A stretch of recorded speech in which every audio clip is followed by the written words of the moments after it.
Hasbro's stock is plummeting.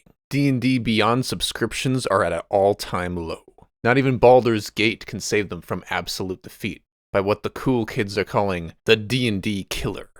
Digesting Beast gave this his patented 5 out of 5 guts. Professor Old Mancraft says it has, quote, simple and innovative mechanics and the best random tables he's ever seen. And did you know Celine Dion led a wildly successful Kickstarter for a game called Shadow Dark? Well, guess what? Shadow Dark is canceled. The Shadow Barge was waylaid by Goblin pirates. So now all the backers will get a CD of Dion's greatest hits and a copy of this game. Goblin with a fat ass. Now I know what you're thinking. When can I play this game just based off the title alone? And the answer is right now, because it's only 2 pages of rules. And I know what else you're thinking. Wait a minute. Aren't you biased for covering this because you're A, goblin, and B, have a big ass? Well, the answer is simple. Eat my ass, because this game is 5 out of 5, replacing Dungeons and Dragons, never playing it again. I mean, all my favorite classes are here. Play as Thief, Paladin, Cleric, Fighter. They're all here. They even have the wizard's flagship ability. You may roll ass to light almost anything on fire. And that's basically what wizards do in 5e anyway. But what is the point of Guafa? Simple. You are a group of ne'er-do-wells with one goal: to rob the richest person in town blind. Unfortunately for you, you are each a goblin with a fat ass. The random tables in this game make it easy to generate a scenario on the fly.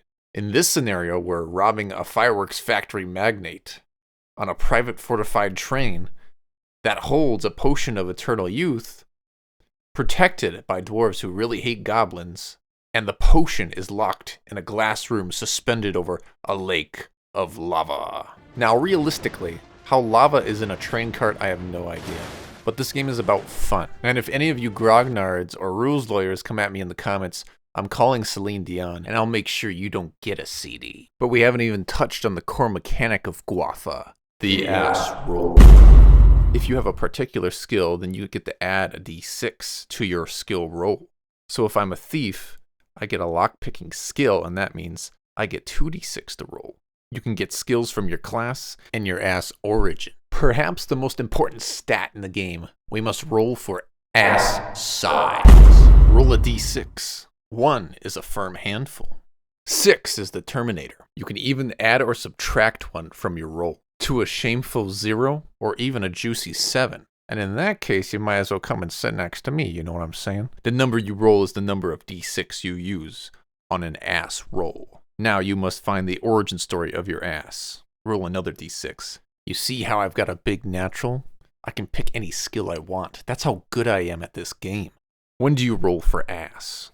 Only when something is risky, which is pretty common. Like me pocketing the guard's keys, I roll a skill roll and I roll for ass. I roll 1d6 for the skill roll, maybe another boon die, because I'm good at pickpocketing, and then I roll 76 because I'm a thick boy for my ass roll.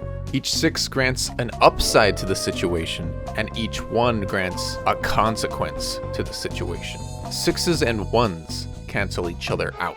So when I roll 76 for my pickpocket, not only do I get the keys, I steal the only picture this man has of his wife from the locket around his neck, his gun, and also the packet of gummy bears he was saving for later. Your big ass can be both a blessing and a curse. You have higher odds of rolling 1s and 6s. And failing a roll, or rolling a 1 on the ass roll, means you suffer the consequences. You pay a cost. You get dazed.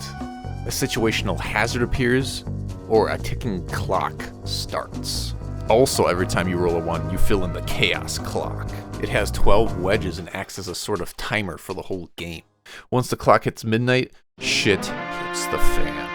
Goblins have to make a mad dash to get their prize, or escape with their lives. After that, roll a d8 to get your D&D class, which comes with some sweet skills and a unique ass ability. Rejoice in the simplicity of your character sheet. See this 5e character sheet? Throw it in the trash with your W2s, because goblins don't do taxes. All this d6 rolling is reminding me of Yahtzee. And when you think about it, Yahtzee is an old game. So really, I would classify Guafa as an old-school Renaissance game. You grognards are so fucking mad. Now, the Game Master has to be on their feet to run this game, because the random tables only go so far. So collaborate with your players on what obstacles they would like to face. I give Guafa 7 ass out of 5 ass. I guess D&D can kiss its butt goodbye. Oh!